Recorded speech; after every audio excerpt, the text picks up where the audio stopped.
Hey guys, I'm Mark Ryan, IGN's resident fighting game aficionado. I just want to real quickly talk to you guys about Ultimate Marvel vs. Capcom 3 for the PS Vita.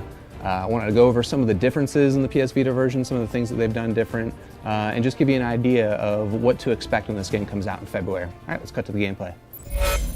Visually, the game is nearly identical to the console version. Like, it looks sharp, it runs at a great frame rate, probably the same frame rate that it runs on console. The only slight downgrade is to some of the special effects. You'll notice as I do some of the super moves like Akuma's Super Fireball or Nova's Nova Blast or whatever it's called, that the background effect is slightly downgraded. Like, it doesn't animate quite as smoothly as it does in the console. It's not a big deal, but it is definitely a slight concession to making the game run well on the PS Vita.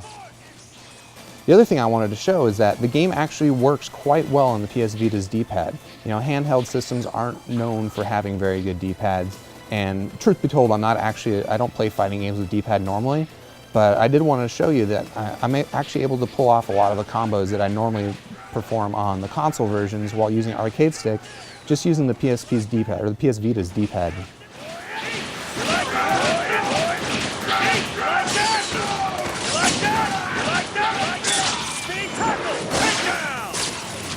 Mechanically, it seems to be identical to the console versions. All the combos that work on the console version that you've been practicing, they appear to work just fine here. The hit stun decay works the same way.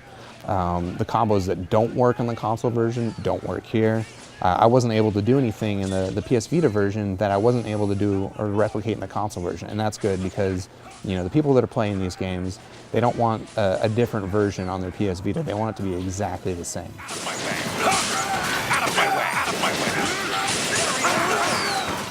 Now, the last thing that I wanted to show you in the PS Vita version of the game is the touch controls. Naturally, one of the cool things about the PS Vita is it's got a touch screen. It's got a touch screen on the front, touch screen on the back, and they've actually incorporated that into Ultimate Marvel vs. Capcom 3. So the touch controls are pretty basic. What you can do is you can just tap on the screen anywhere, and your character will start attacking. If the character lands an attack, he'll go into a combo, and you'll see me just sort of mashing the screen, tapping it. That's really all you have to do any combos. Now, if you want to do more specific things, you can tap your hyper combo meter here to instantly do a hyper meter, which is pretty cool. And then if you want to switch characters or use your assists, you just tap them up here in the upper left corner. Now, I don't actually think that it's particularly interesting. I mean, if you're not good at the game, it's kind of cool that you can just randomly tap on the screen and get combos, For new players, it's like an even more simple mode. To anyone that plays this game seriously, they're not really going to be interested in the touch controls. That said, if I was playing against someone that's playing with touch controls, I'm not going to be afraid of them. The combos that the game gives you are very canned. They're not the best combos that a character can do. So again, if you're playing against someone that's using touch controls, don't consider it an advantage at all. In fact, I would say it's a huge disadvantage.